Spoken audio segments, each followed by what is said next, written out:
maintain. Eshaha, all these. Satvena, in the mode of goodness. Lokan, all over the universe. Vai, generally. Loka Bhavanaha, the master of all the universes. Leela, pastimes. Avatar, incarnation. Anurataha, assuming the role. Deva, the demigods. Tiriyak, means lower animals. And Nara Adishu, in the midst of human beings. Translation and purport by His Divine Grace, A.C. Bhaktivedanta Swami Srila Prabhupada. Srila Prabhupada ki jai. Thus, the Lord of the universes maintains all planets inhabited by demigods, men, and lower animals, assuming the roles of incarnations. He performs pastimes to reclaim those in the mode of pure goodness. Purport. There are innumerable material universes, and in each and every universe, there are innumerable planets inhabited by different grades of living entities in different modes of nature. The Lord Vishnu incarnates himself in each and every one of them, and in each and every type of living society. He manifests his transcendental pastimes among them just to create the desire to go back to Godhead. The Lord does not change his original transcendental position, but he appears to be differently manifested according to particular time, circumstances, and society. Sometimes he incarnates himself or empowers a suitable living being to act for him. But in either case, the purpose is the same. The Lord wants the suffering living beings to go back home, back to Godhead. The happiness which the living beings are hankering for is not to be found within any corner of the innumerable universes and material planets.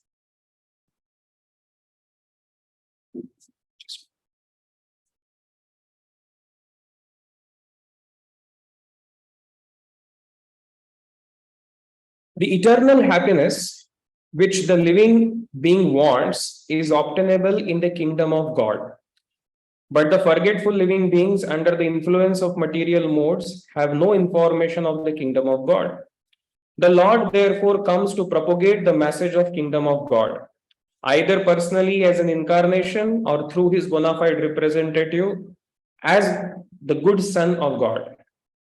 Such incarnations or sons of God are not making propaganda for going back to Godhead only within the human society. Their work is going on in all other types of societies, among demigods and those other than living beings. Srila Prabhupada ki jai. This is the purport of this verse. Thank you. Om Jnana Timirandhasya Jnananjana Shalakaya Chakshur Unmilitam Yena Tasmai Shri Gurave Namaha.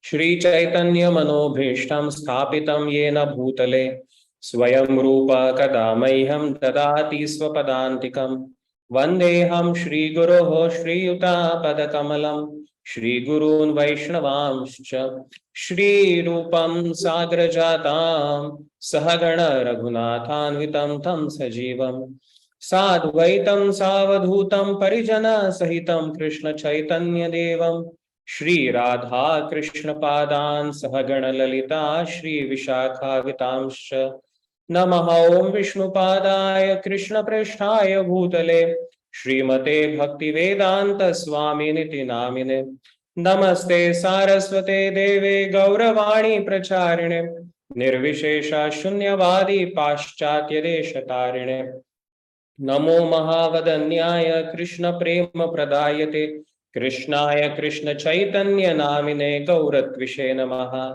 He Krishna Karuna Sindhu Dina Bandhu Jagatpate Gopesha Gopika Kanta Radha Kanta Namostute Tapta Kanchana Gaurangi Radhe Vrindavaneshwari Vrishabhanu Sute Devi Pranamami Hari Priye Vancha Kalpatarubhyascha Kripa Sindhubhya Evacha पतितानां पावनेभ्यो वैष्णवेभ्यो नमो नमः। जय श्री कृष्ण चैतन्य प्रभु नित्यानंद, श्री अद्वैत गदाधर श्रीवासादि गौर भक्त वृंद। हरे कृष्णा कृष्णा कृष्णा हरे हरे, हरे Ram Ram Ram Hare Hare.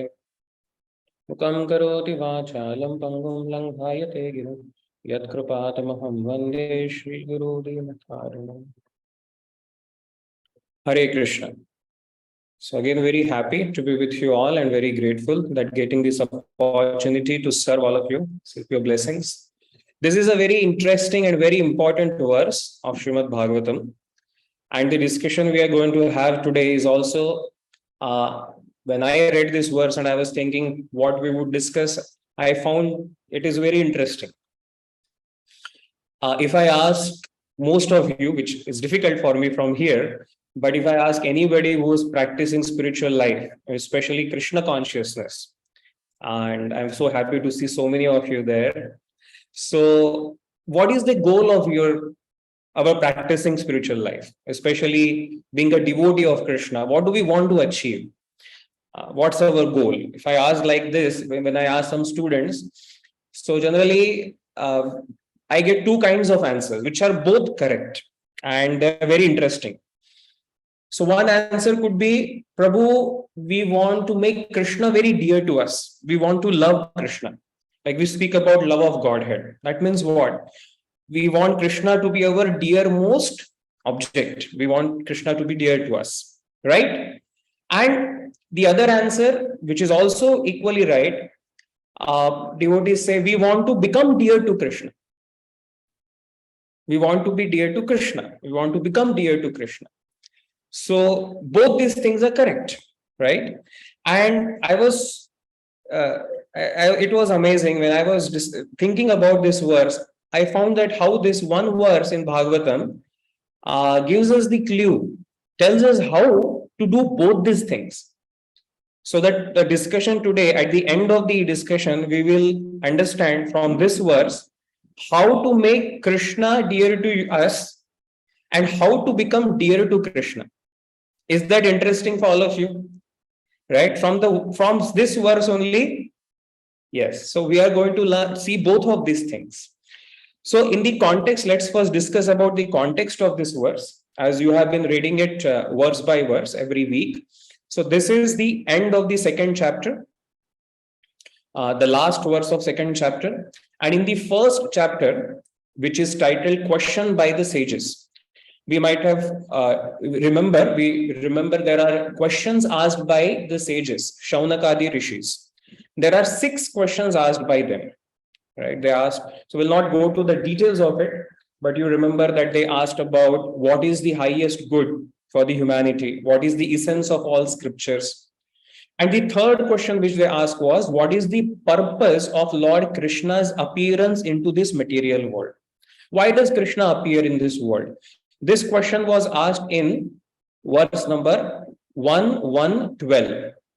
First canto, first chapter, 12th verse. The verse was, Sutajanasi bhadram te bhagavan satvatam patihi devakyam vasudevasya jato yasya chikirshaya.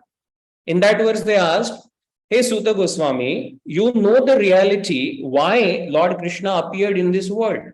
What is the purpose of Lord Krishna's coming to this world as the son of Mother Devaki and Vasudeva? So this was their question. So please tell us the purpose of Krishna's appearance. That was the third question. And the answer of that third question is here in this verse, in the 1-34. Today in this verse, Suta Goswami is explaining. So what did Suta Goswami say? Just now we read the verse translation, that why did Lord come? Lord comes, thus the Lord of the universes, Loka Bhavanaha, comes to this world to reclaim those in the mode of pure goodness. That's the answer, right? So we are going to discuss about this thing called purpose of Krishna's appearance into this world. The very fact that God comes to this world is quite bewildering to many people. They feel, why should God come to this world if he exists? First of all, people nowadays are bewildered whether God exists, whether he is there. And if he's there, then why should he come? Where does he stay? People have no knowledge about it. And they think at the most important bewilderment or confusion is about why should he come? The purpose. Uh, Srila Prabhupada would give example uh, of of a prime minister visiting a jail. Prabhupada would often quote this. Prabhupada would say, just like a prime minister of a country may visit a jail. So the criminals who are in the jail, they may feel, oh, if the prime minister has come to jail, that means he is also criminal like me. Or they may feel that if the prime minister has come to jail, that means I am also prime minister, because both of us are in jail. So I am also as important as prime minister. And Prabhupada would say both of these are nonsense. This is not correct. Prime minister comes to the jail with his own sweet will, with his desire, with his wish. He is not forced by the law, whereas criminal is forced by the law to go get into the jail. Prime minister may come just to see the facilities, just to inspire the criminals to behave properly and come out of the jail. And he is not criminal, he is not bound there. He comes by his will. So Prabhupada would explain this analogy to tell us that Krishna comes to this world by his own sweet will. He is not forced like the jivas of this world. We are forced to take birth in certain family, a certain situation, a certain country, a certain face cut, a certain body with certain conditioning. We are forced. But Krishna, he comes by his own sweet will. So that's why Krishna says in Bhagavad Gita, Janma karma cha me divyam evam yo veti tatvatah tyaktva deham punarjanma naiti mameti sorjuna. Krishna says, Janma karma cha me. Me means mine. My janma and karma is divyam, divine. It is not ordinary. It is different than the other conditioned souls of this world. Another example Prabhupada would often quote to give that, to explain us difference between Krishna's coming and our birth. Prabhupada would give example of sun. So sun rises every day in the morning and sun sets in the evening. But when sun sets, it does not mean that sun is no more. It is just not visible to our eyes. It is present in the other side of the world, right? I think now it's morning there, morning time. So here it's night in India. So I am not able to see sun, but you have the sun there now. So similarly, Krishna is like sun. Krishna comes to this world, Krishna performs his pastime, but he does not die. He goes to another universe, or he goes back to his abode in the Golok Vrindavan Dham. So he is ever present. He doesn't take birth, he doesn't die. He appears by his will and he disappears. Right? So there is a difference. That's why Krishna says, my birth is divine. Just like normal people have confusion, even great thinkers also have confusion about God's coming to this world, like Lord Krishna's coming to this world or appearing to this world. What is the purpose? In Srimad Bhagvatam, Uddhava is, I hope you know about Uddhavaji, and he is in the third canto. He's speaking a verse which talks about many bewilderments. He says, Karmani anihasya bhavo bhavasyate durgashrayo thari bhayat palayanam kalatmano yat pramadayutashrama swatman rate khidyati dhir vidamiha. It means karmani anihasya. Anihasya means one who does not have any desire. Karmani means perform action. So Lord Krishna, it is said he does not have any desire, but he performs action. It is bewildering. It is contradictory. How does it that because we see in this world, Every action is performed with certain desire to achieve something out of it. Krishna does not have any desire. He does not have material desire, but still he acts. Then he says, Bhavo Abhavasya. Abhavasya means one who is not born, one who does not have to take birth. He is ever existence. Then how does he born? How does he appear? Bhavo Abhavasya. Right? Durga Shrayo Thari Bhayat Palayanam. He is the Supreme Lord from whom even the time personified fears. He is the boss. He is the most powerful being, but he runs away in the fear of his enemy and takes shelter of a fort. How does when the normal person sees these activities of Krishna, he gets bewildered. He feels, how is this? But the devotees, by the mercy of acharyas, they understand what is the reason behind Krishna's activities. How does unborn is born? How does it happen? Why does he comes? So that is known only to the devotees of Krishna. Similar to Uddhava, even Kunti Maharani, we have probably read about her. We will in the first canto we will read that Kunti Maharani also in her prayers, she also speaks about the bewilderment of Krishna's appearance. She says, why do you come? There are so many kinds of thoughts, so many kinds of understandings. Why Krishna comes to this world? So this is a series of verses in the 8th chapter, 1.8.32 to 36. If you want, you can refer. I'll just read the translation of those. She says, in 32nd verse, she says, some say that the unborn has taken birth. That means Lord has come, has taken birth for the glorification of the great pious king. And others say that you took birth to please King Yadu, one of your dearest devotees. You appear in this family as sandalwood appears in the Malaya hills. This is one reason. Some people say, oh, you have come to please Yadu, who is your great devotee, so you have become Yadava in his dynasty. Then later she says, others say that since both Vasudeva and Devaki prayed for you, you have taken birth as their son. Undoubtedly, you are unborn, yet you are born for their welfare and to kill those who are envious of the demigods. This is another reason. Some people say this is the reason. Then she says, in the next verse, she says, others say that the world being overburdened by the demons. Brahmaji prayed to you, and to save earth, you have appeared in order to diminish the trouble. So there were so many demoniac kings. So to kill all of them and to save earth, you have come. That's the next verse. And then finally she says, this is a very beautiful verse. She says, Bhavesmin klishyamananam avidya kama karma pihi shravana smarana arhani karishyan iti kechana.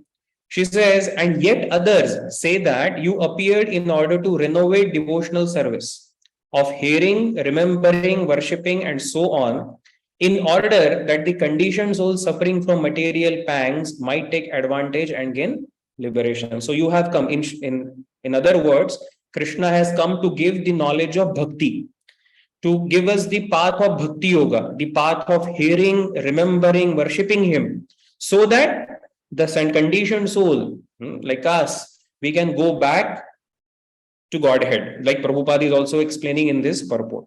So this is what Mother Kunti is also saying, that so many, there are so many thoughts, so many opinions about why God appears.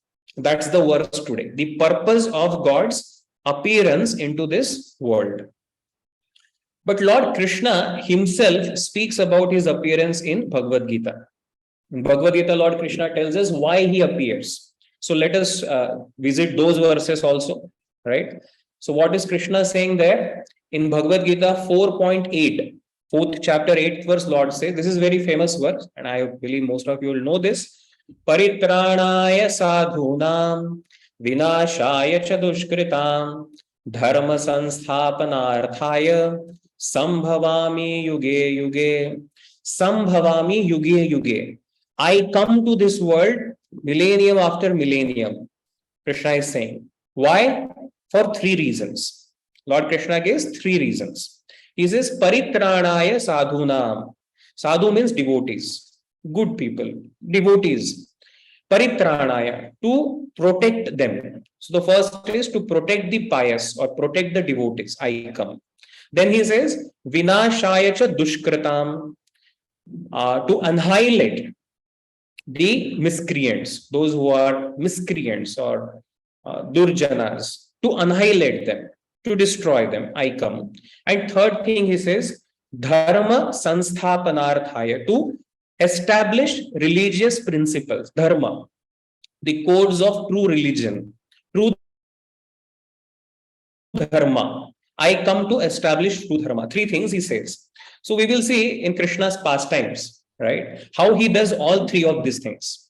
Like paritranaya sadhunam, protecting the pious. Now we can give so many examples how he has protected. Like the very first thing, why Krishna comes, one of the reasons is when Mother Earth takes the form of cow and she goes to Brahmaji, says there's so many demoniac kings all over planet and now they are robbing my peace, right? They're so much troubling the humanity. So please do something. Brahmaji says, this is beyond me. Let us go to Lord Vishnu. And when they go to Lord Vishnu says, yes, the Supreme Personality of Godhead, Krishna, is going to appear and he will relieve your burden. So then Lord Krishna comes and kills all these demoniac, things like Kamsa, Jarasandha. There's so many of them. Krishna's pastimes you can see. Narakasura. All these kings are killed by Lord in his incarnation. For what? To protect the devotees, to protect the pious people. So that is the first one. Paritranaya sadhunam. And connected with that is Vinashaya cha dushkritam. How does Krishna protect the devotees? By killing the demoniac kings like Kamsa, Jarasandha, as I just now said, Narakasura. Krishna kills all of them, annihilates them. There's so many toys sent by Kamsa Mama in the Vrindavan, right? Arishtasura, Putana, Bakasura, Keshi, Vyomasur, so many of these demoniac personalities, Krishna has annihilated them, taught them the lesson. So two things, Paritranaya sadhunam, Vinashaya cha dushkritam. Then the third thing in this verse Krishna says is Dharma Sansthapanarthaya. I come to establish the codes of religion. So what is Dharma? Srila Prabhupada always would say, Dharmam tu sakshat bhagavat pranitam. Dharma is enacted directly by the Lord. What Lord enacts or what is the code given by Lord Krishna is Dharma. So Lord Krishna comes and teach dharma. The most important teaching of Lord Krishna is Bhagavad Gita. So Krishna teaches the codes of dharma in Bhagavad Gita. Apart from that, Lord Krishna gives his own example. By his example, he sets the principles of the Varnashram dharma, and he also performs various duties like a householder in Dwarka or a cowherd boy in Vrindavan as a king. So he also enunciates various dharmas, right? As a Pati Dharma, as a Putra Dharma, Krishna also take Raja Dharma. All these dharma Krishna teaches by his example. So he gives Bhagavad Gita. He also by his example teaches dharma. But the most important dharma which he teaches is called as Paro Dharma. Paro Dharma is transcendental dharma, not the dharma of this world. So Paro Dharma is that dharma by performing which one can actually go back to Godhead. One can develop love for God. So that is devotional service, bhakti. Krishna teaches about bhakti. Right? In Bhagavad Gita also, Krishna speaks about so many yogas. Krishna talks about karma yoga, jnana yoga, dhyana yoga. But the essence of all message, the essential message Krishna gives is bhakti yoga. The Charama Shloka of Bhagavad Gita, what you call the essence of all entire Bhagavad Gita, if we have to say, then the verses which comes to our mind, which Acharya's quote is Sarva Dharman Parityajya Mam Ekam Sharanam Vraja. Krishna is teaching that give up all other kinds of dharmas and just surrender to me, become my devotee. Manmana bhava mad bhakto madhyaji mam namaskuru mame vaishasi satyam te pratijani priyosi me. Krishna says if you have to take the essence of Gita, what is it? Krishna says, Arjuna, become my devotee. Arjuna is already devotee. But through Arjuna, Krishna is telling all of us that this is what you're supposed to do. And what happens to Arjuna, we can see. After hearing entire Bhagavad Gita, what happens to Arjuna? Arjuna said, Krishna, Nashto moho smuttir labdvat vatprasadat mayachyuta hatosmi gata sandeha karishye vachanam tava. Krishna, I will do whatever you want. I want to be your devotee. He did not say that, Krishna, okay, I will fight. Now that you have told me Bhagavad Gita, I was confused whether to fight. I will now fight. I will do this war. No, Arjuna did not say that. Arjuna said, I will do whatever pleases you. I want to be your devotee. And Krishna said, yes. What pleases me now in this situation? You fight this Dharma Yuddha. You fight this war and establish the rule of righteousness. And Arjuna did that. So we see how Bhagavad Gita's essential message is message of bhakti. And Krishna comes to teach that process of bhakti yoga. And this is what Kunti also just now said. We just read that verse also. Bhavesmin klishyananam avidya kama karma bihi Shravana Smaranarhani Karishyan iti kechana. That this verse says in the purport of this verse, Srila Prabhupada writes a very beautiful comment. I'll just read it as it is. Prabhupada says, the Lord, however, out of his causeless mercy, because he is more merciful to the suffering souls than they expect. So beautiful. Prabhupada says, Krishna is more merciful than what we can expect him to be. He's more merciful. So because of that mercy, he appears and renovates the principles of devotional service. That is bhakti. He comes to give the principle of bhakti. What is bhakti? Bhakti is comprised of hearing, chanting, remembering, serving, worshipping, praying, cooperating and surrendering unto him.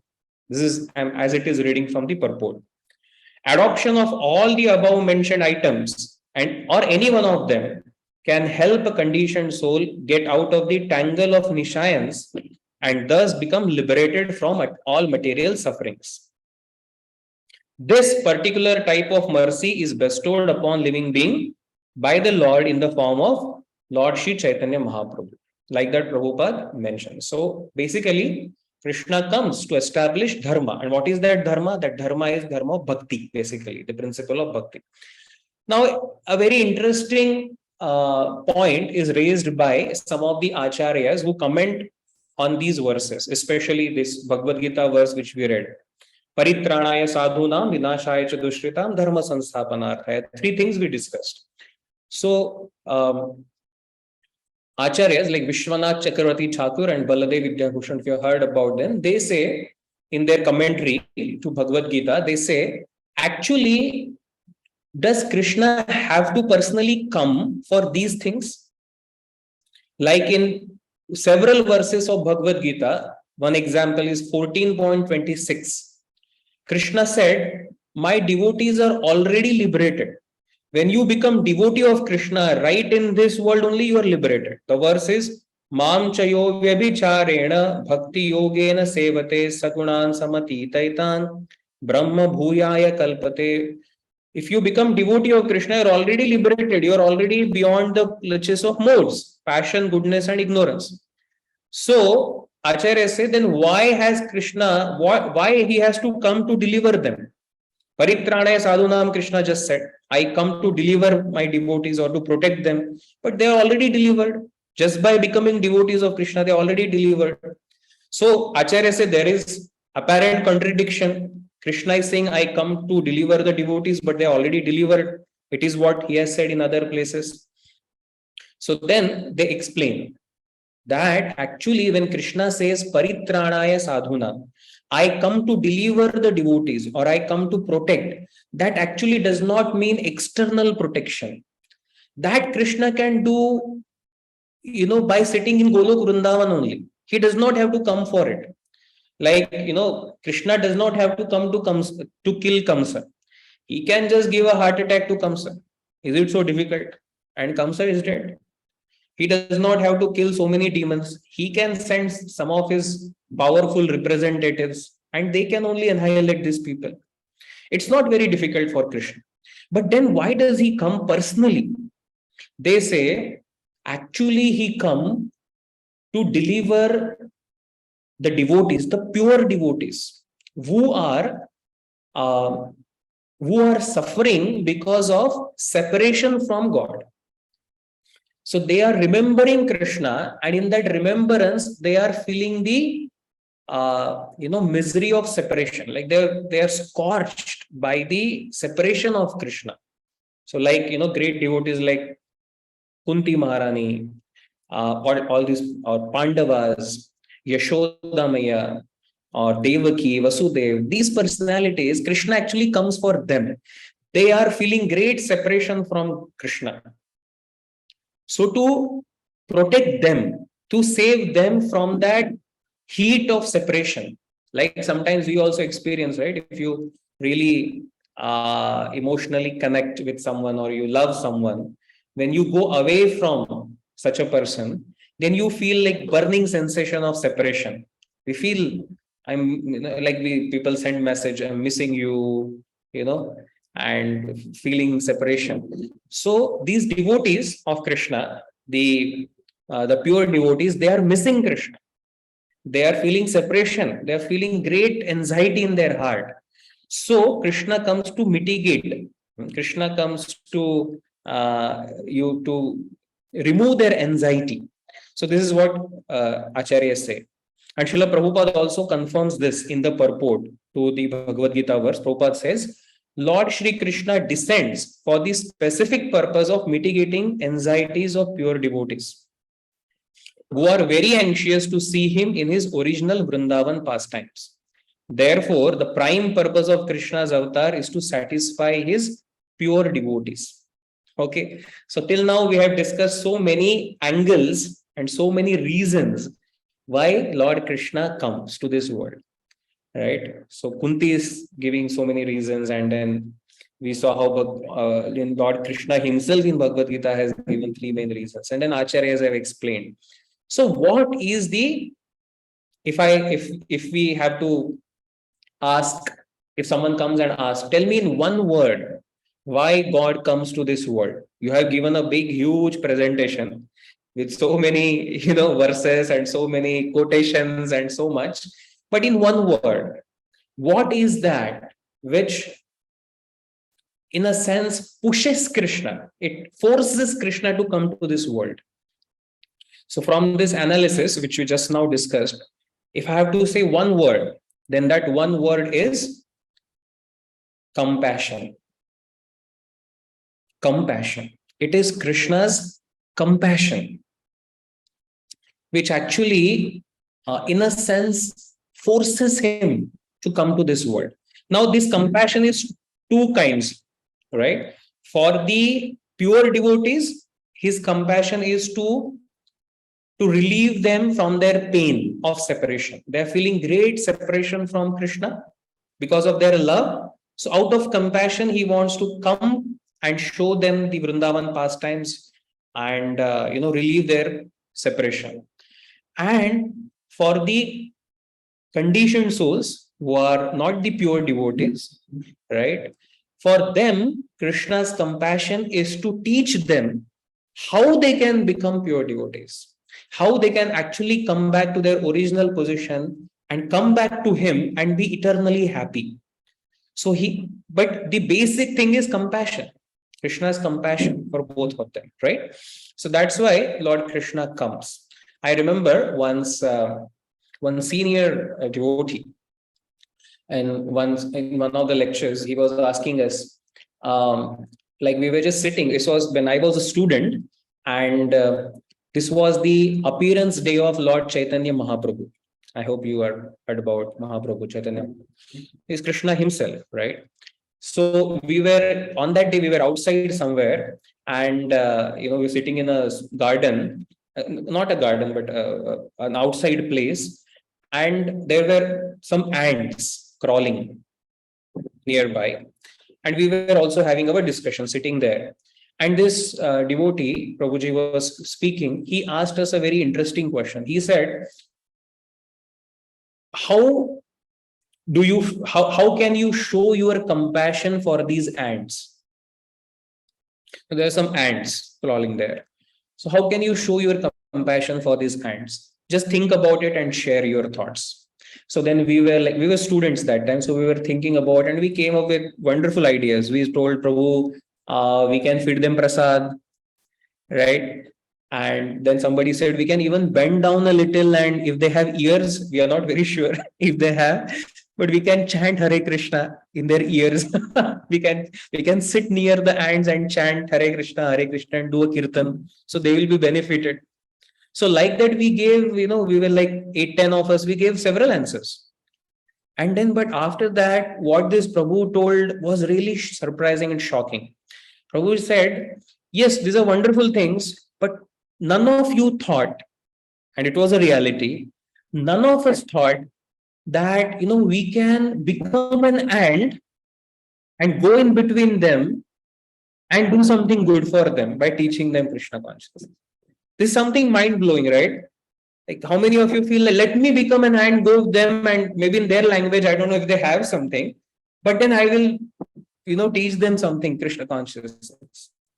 He said, for God, for Krishna to come to this world amongst the human beings, out of compassion, it is like this. It is like, you feeling, let me become an ant and go with these ants and probably talk to them in their language and teach them something. He said, this is Krishna's compassion. This world is called as, it is separated energy of Krishna. He tells in Gita, this is something Krishna would not even want to look at. But he comes here so many times. He sends his pure devotees here. Why? To bring us back, bring the conditioned souls back to him who have rebelled against him, who did not want to think about him, right? So for such people, Krishna comes to this world. This is compassion. And why he wants to do that? He wants to make us happy forever. He knows that we are suffering here. So he wants to take us back to our original home. So this was an interesting thing I remember from our discussion. So this is Krishna's compassion. So the same pastimes of Krishna, right? Krishna comes and performs his Leela here, the wonderful pastimes. They are, for the pure devotees, they are like nectar. They relish it.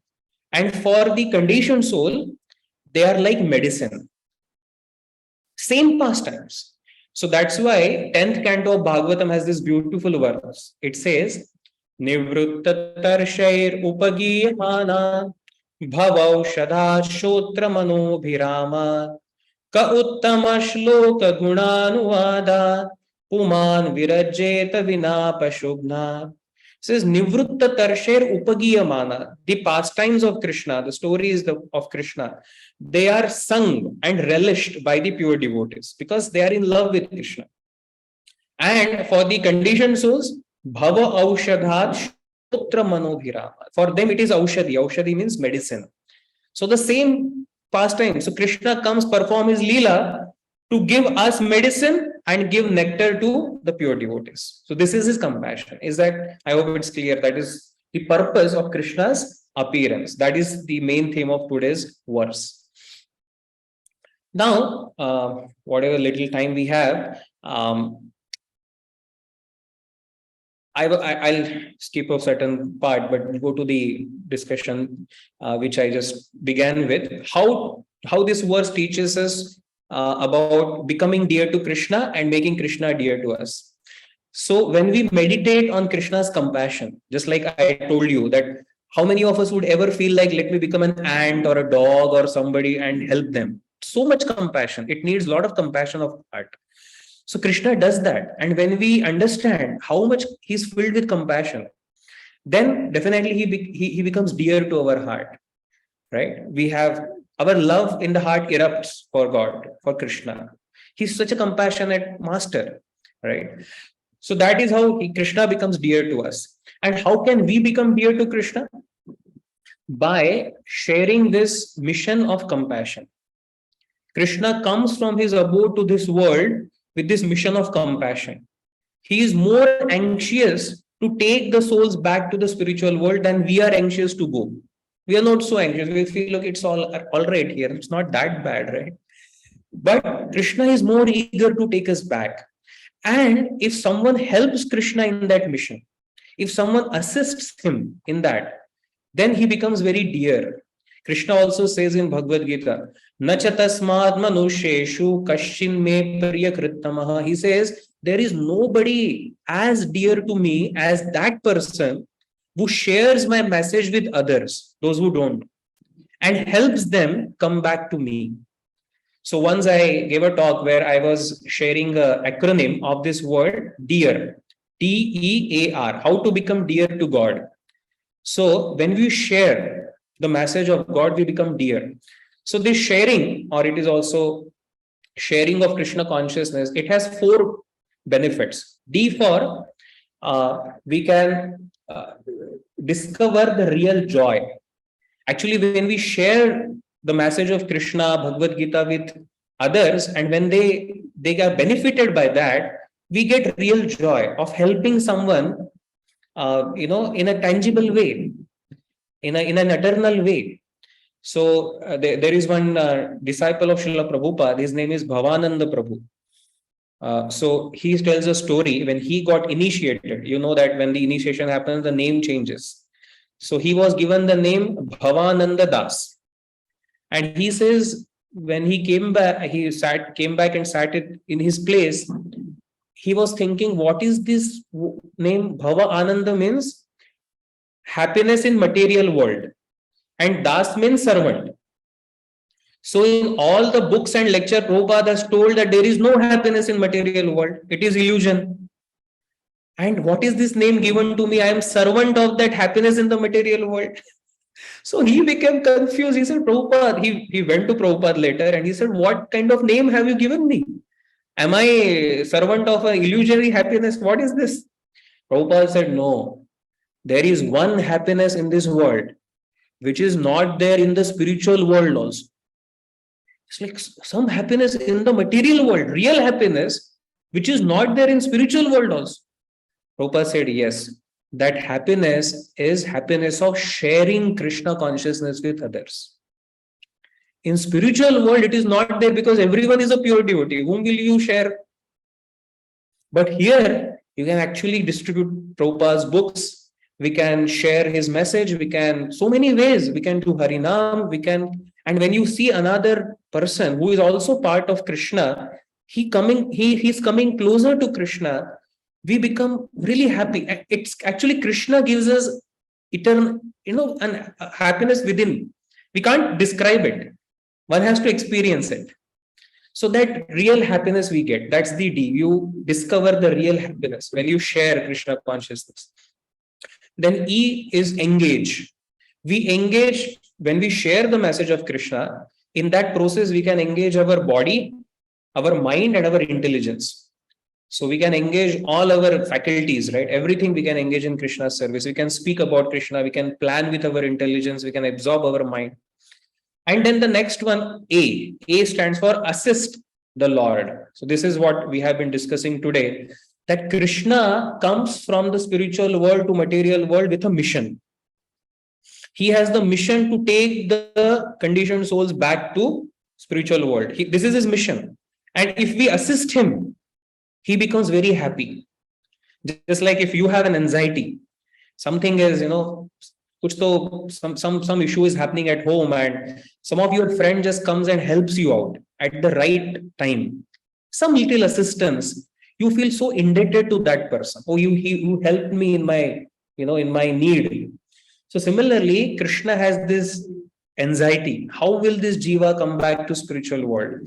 So there are many places. Actually, there are so many quotations in Bhagavad Gita and Bhagavad. Like I'll just quote one or two of them.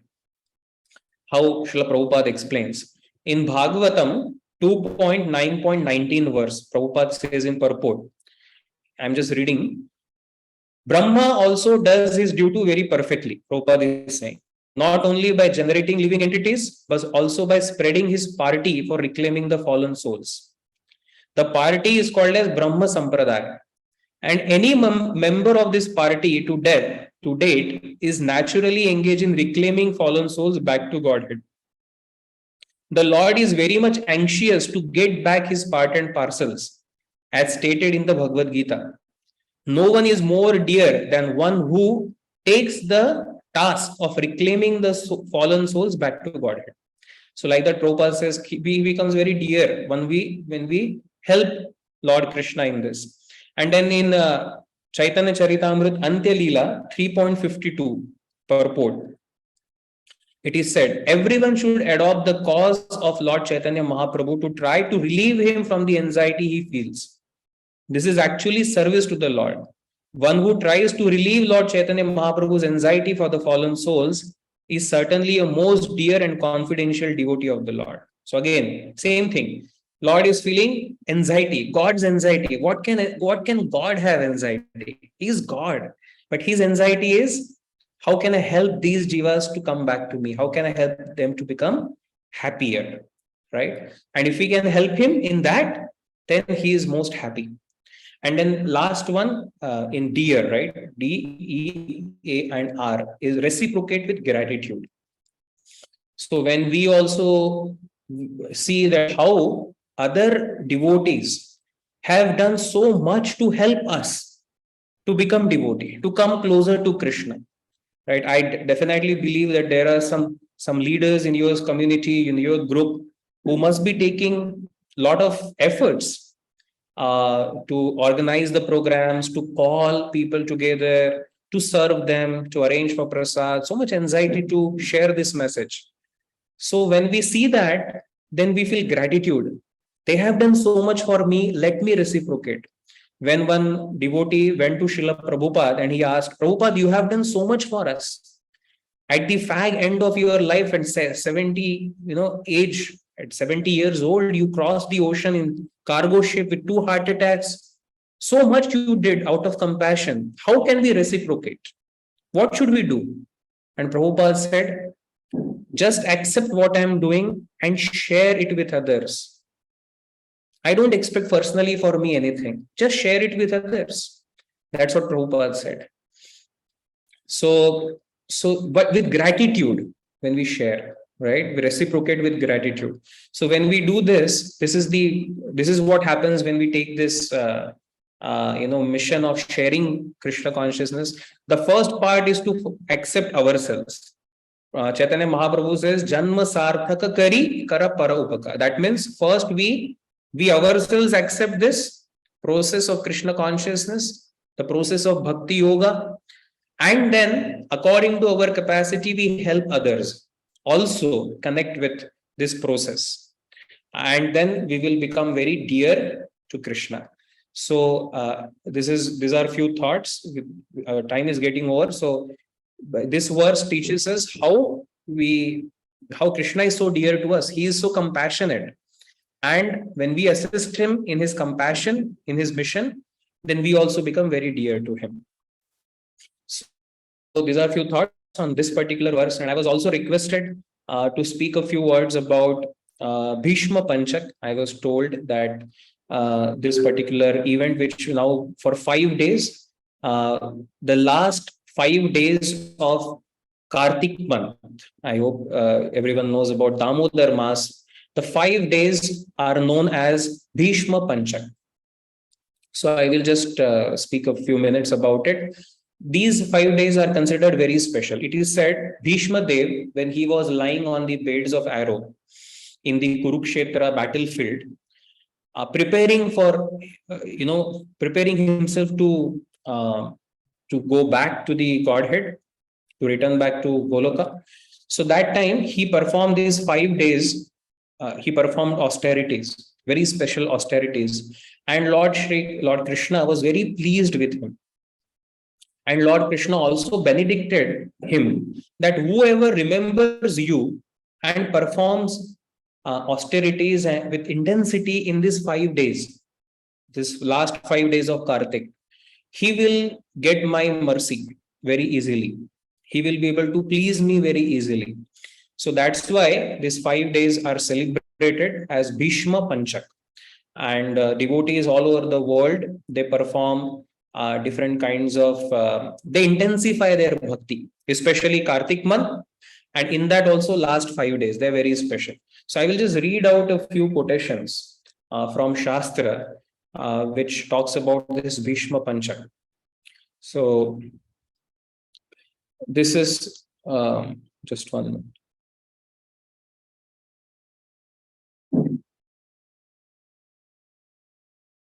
So it is said the last a 5 day worship period prescribed for the last 5 days of Kartik month is known as Bhishma Panchaka, and Lord Krishna becomes very pleased on Srila Bhishma Dev, and he agreed to give his pure love to those fortunate souls who chant, sing, hear, read, worship, and fast for these 5 days of Bhishma Dev.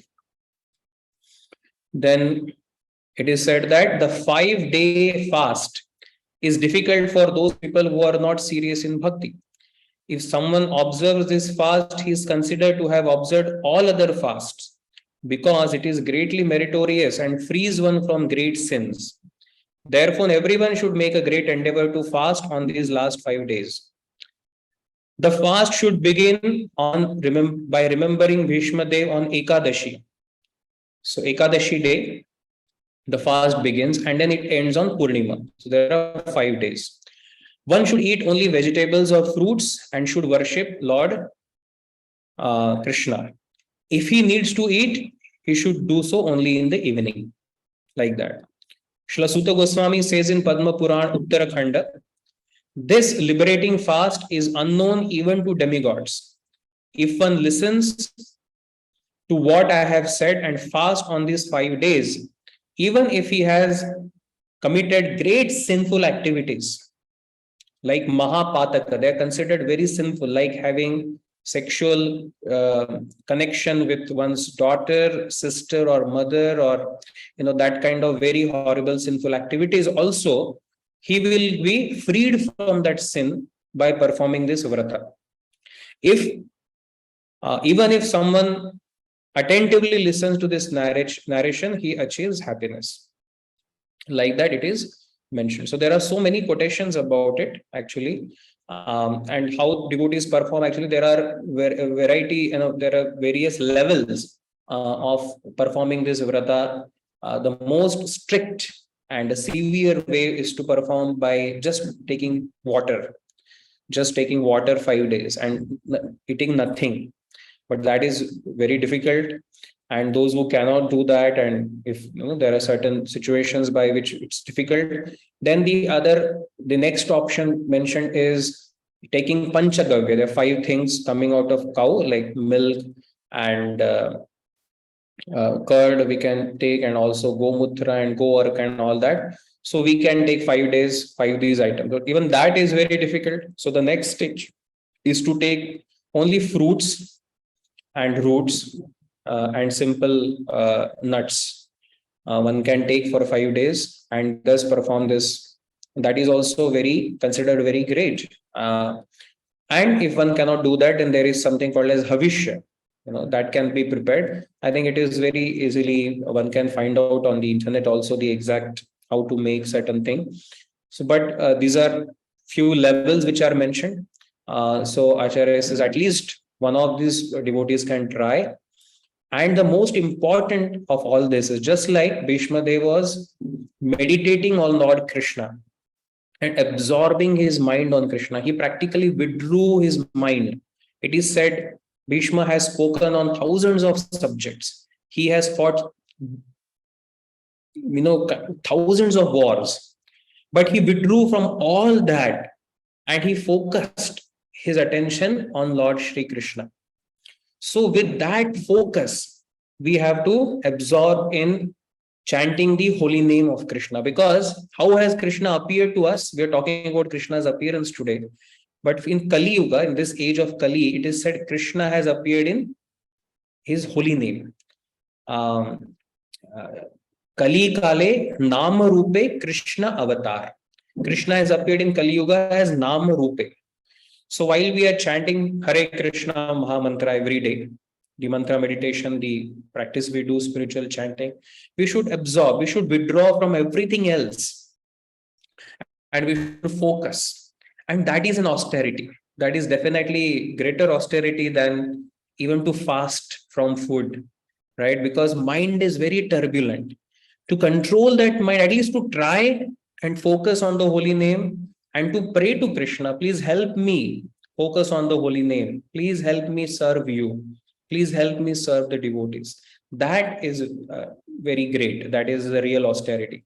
So we can try these 5 days more intensely, chant more, and be more attentive, and then also pray to Krishna that let it become a part of our life, to be more absorbed in him. So that is what we can do on the Bhishma Panchak, this particular 5 days. So that is what I can share about it.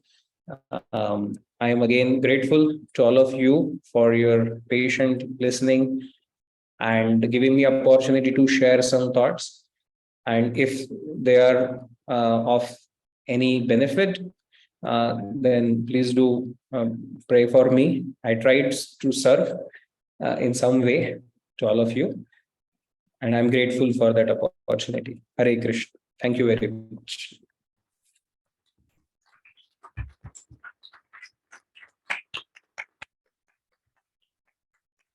Thank you so much, Prabhuji. It was very wonderful class, and we all enjoyed it. It didn't feel like it's 1 hour over. If it's okay, Prabhuji, we can have 5-10 minutes of question answer. Is it okay for you? Yes, bro. If that is the regular your and the other devotees have time, then we can have for 5 minutes. Yes. Okay. Thank you, Prabhuji. So if any devotees have any questions, you can come here.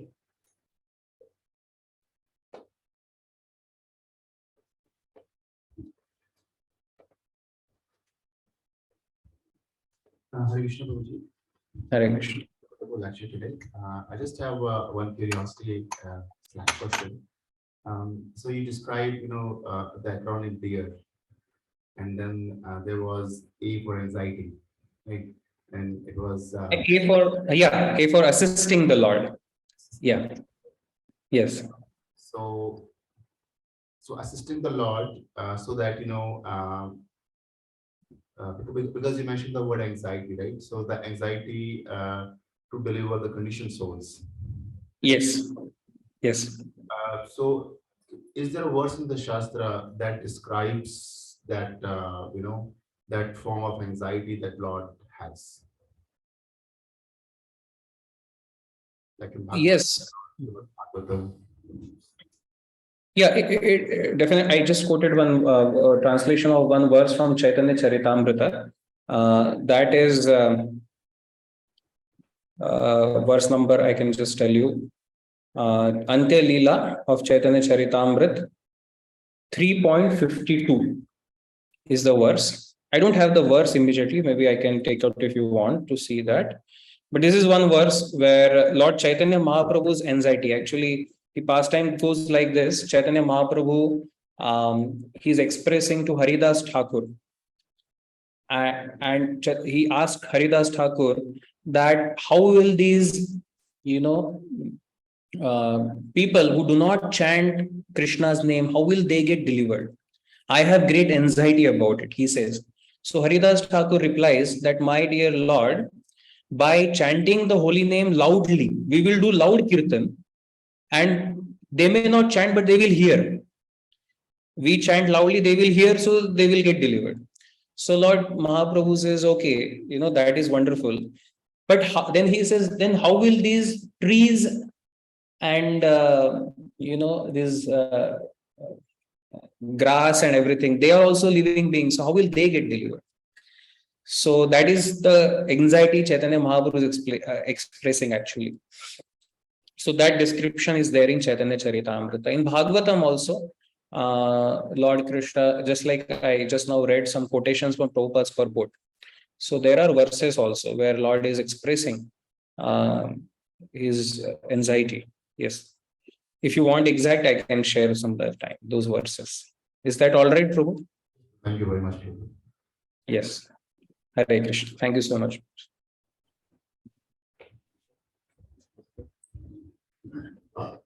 Thank you, Prabhuji. This time, I really felt blessed to hear such amazing and systematic class. One of the reasons being, I have heard these things a lot of time, but you have touched it for first time that it's out of great causeless compassion that is the main reason behind its appearance. So Yes. thank you so much for bringing me out of ignorance. It was such a great pleasure to hear from you. Please keep coming. I will be really blessed to have your association. Hare Krishna. I am so grateful. If I could serve all of you, then it is my pleasure. That's Thank you so much. So there's one more question, bro. Yes. This is from one of the devotees who are doing fasting for 5 days, and basically they are taking only fruits. So they wanted to know like how to break the Ekadashi fast. So here in Calgary we had Ekadashi yesterday, and today is the fast breaking. So because they wish to do this for 5 days, how exactly the fast should be broken on Dwadashi? Prabhu, as far as in my reading, what I have found that the fast continues. What is recommended for 5 days of Bhishma Panchak is on Ekadashi. The recommendation, the strictest recommendation I'm talking about, is a full fasting with only water or even no water also. And the fast continues. We don't break fast. The fast is broken on Purnima day in the evening when there is moonrise. So moonrise time on Purnima day, fast has to be broken. And ideally, there is a preparation called as Havishya, which is like, simple khichdi, very simple khichdi with ghee is you can find on internet. You can get. So with that Havishya, one should break the fast. But on Purnima, the 5th day evening, on Dwadashi fast should not be broken. That is what I have read. Okay, thank you, bro. Yes. Really wanted to thank you, Proji, on sharing this message of compassion and especially highlighting on how important it is to share Krishna consciousness with others, and is like the most pleasing thing to Krishna, especially now that the book marathon is coming. Yes. It is very it is very important for all of us to get charged up and contemplate on this point that we should be putting our best effort and energy in making this successful marathon. So thank you again very much, Proji. It was Thank you so much, Bruce. Thank you, everyone. Hare Krishna. Very grateful to you, Bruce. Hare Krishna. very